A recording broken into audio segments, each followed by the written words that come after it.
Ya, Anda masih bersama kami di Bincang Halo Indonesia. Kita kembali ke Bu Ana. Bu Ana, tadi sebelum break kita membahas tentang elemen apa saja sih yang dikategorikan sebagai halal, dan masyarakat sekarang menilai hanya minuman dan makanan. Kalau memang bukan makanan dan minuman, benda-benda apa saja contoh konkretnya yang termasuk dalam ini harus halal, ini harus tidak halal? Oke. Jadi makanan, minuman begitu, kemudian obat, kosmetik, kemudian produk kimiawi, maksudnya yang bahan sintetik kimia, itu harus halal.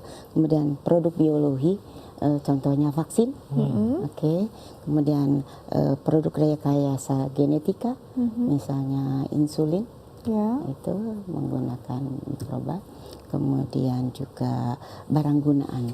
Ini kandungan apa sih yang membuat dikategorikan tidak halal gitu? Kandungan apakah hanya karena mengandung hewan yang tidak sesuai syariat Islam itu, atau ada kandungan-kandungan yang lain yang membuat tidak halalnya sebuah produk atau barang atau makanan? Ya, dalam Al-Quran dikatakan yang haram itu adalah daging babi, tapi tidak berarti dagingnya saja. Keseluruhan dari babi itu haram.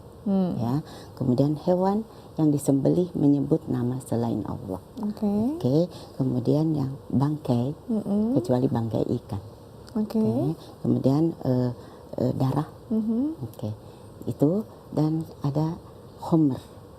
Homer itu yang memabukkan, yang memabukkan, baik makanan maupun minuman. Seperti alkohol misalnya, seperti itu ya?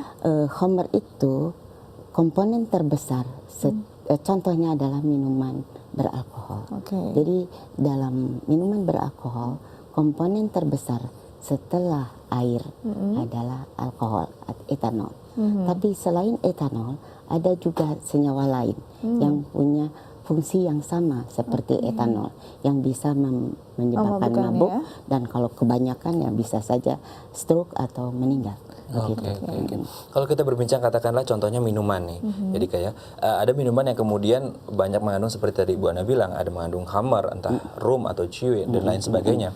Nah kemudian ketika proses pengajuan pelabelan halal ini, mereka memang prosesnya sudah bagus, tapi kemudian ketika ini sudah berjalan beberapa bulan kemudian mereka kembali menggunakan zat-zat seperti itu. Lalu tindak lanjut dari seperti LP POM, BPOM dan lain sebagainya itu seperti apa? Perusahaan yang mendapatkan sertifikat halal dari MUI harus mengangkat auditor halal internal. Nah, mereka itu yang akan bertanggung jawab selama produk-produk yang diproduksi di perusahaan tersebut selama 2 tahun memegang sertifikat halal itu, dijamin bahwa produknya halal. Jadi ada di AHI itu, auditor halal internal. Nah, auditor halal internal itu kepanjangan tangan dari LPPOM MUI, karena mungkin tidak setiap hari LPPOM MUI bisa mengawasi, mengaudit lagi begitu ya. Jadi ada orang yang di dalam perusahaan itu yang bertanggung jawab. Selain itu, perusahaan itu harus melaporkan pada periode tertentu. Periodenya biasanya berapa? 3 bulan sekali. 3 bulan sekali, dan pengawasannya juga oleh auditnya juga 3 bulan sekali kira-kira ya? Oleh auditor halal internal ya paling sedikit seperti itu, tetapi ya mereka laporkan. Kalau ada yang berubah harus dilaporkan juga, walaupun sebelum masa melaporkan begitu. Kalau memang menurut LPPOM itu harus diperiksa, kita akan periksa.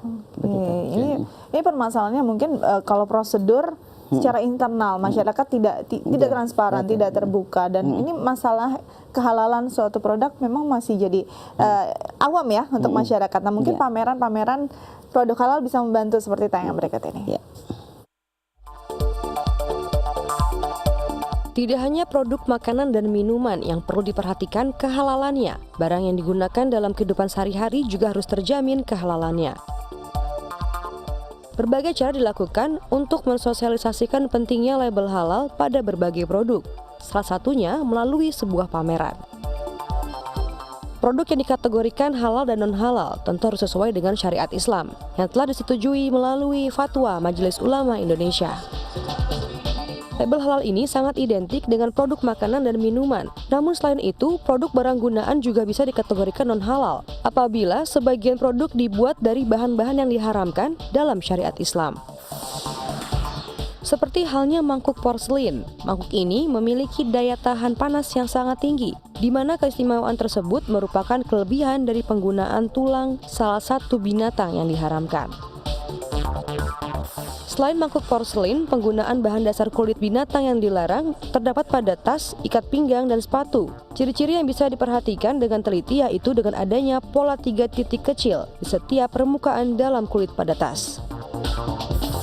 Maka dari itu, dengan pameran yang digelar dapat meningkatkan kesadaran masyarakat untuk lebih pintar dalam memilih sebuah produk yang berlabel halal.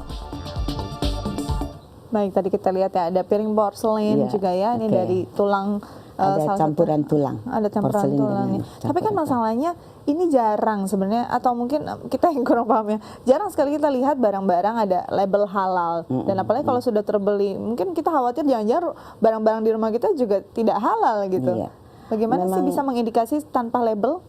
Nah, jadi kalau kita bisa mengindikasi tanpa label seperti porselin tadi, kalau ada tulisan bone, ya, bone itu kan tulang ya, misalnya fine bone, super bone, mild bone gitu.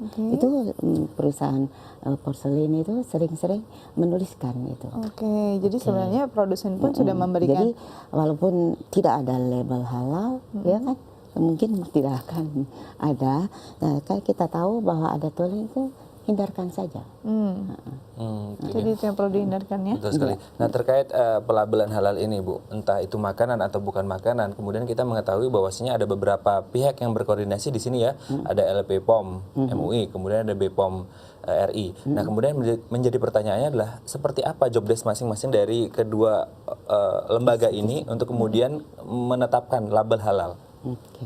Jadi di Indonesia sampai saat ini MUI itu mengeluarkan sertifikat halal. Sertifikat halal. Nah, untuk mendapatkan sertifikat halal, perusahaan itu harus diperiksa. Nah, MUI ulama. Ulama jadi meminta bantuan. Dan MUI mendirikan lembaga pemeriksa halal, yaitu namanya LPPOM MUI. Lembaga Pengkajian Pangan, Obat-obatan, dan Kosmetika. LPPOM MUI itu ada di pusat, ada di beberapa provinsi sampai saat ini ya. Jadi sampai saat ini yang memeriksa adalah LPPOM MUI. Nah, LPPOM MUI memeriksanya tentang kehalalan. Tapi Badan POM memeriksanya ketoyibanan. Apakah itu sehat, aman, dan kebersihannya. Begitu. Nah, jadi izin pencantuman label halal pada kemasan produk itu diberikan oleh Badan POM. Tetap BPOM ya? Iya, tetap BPOM. BPOM memberi izin perusahaan mencantumkan logo halal setelah ada sertifikat halal. Jadi memang bersinergi ya. Iya, bersinergi. Nah, kalau Ibu sendiri kan dari Badan Pemeriksaan dari YARSI. Iya. Ini sebenarnya swadaya, apakah memang kenapa bisa terbentuk? Begini, LPH YARSI, Lembaga Pemeriksa Halal YARSI itu terbentuk karena pemerintah Indonesia sudah mengeluarkan undang-undang jaminan produk halal yang nomor, di mana di situ nanti yang memeriksa pemeriksaan pengujian kehalalan produk itu dilakukan oleh lembaga pemeriksa halal. Nah, lembaga pemeriksa halal itu boleh didirikan oleh pemerintah dan atau masyarakat. Jadi YARSI ini adalah badan lembaga pemeriksa halal yang didirikan oleh masyarakat ya, bisa dibilang seperti itu. YARSI perguruan tinggi. Perguruan tingginya ya. Jadi. Nah sebenarnya kontribusinya dari lembaga pemeriksaan halal YARSI ini untuk masyarakat dan produk-produk yang ada di pasaran seperti apa? Kita akan bahas setelah jeda berikut. Tetap bersama kami di Halo Indonesia.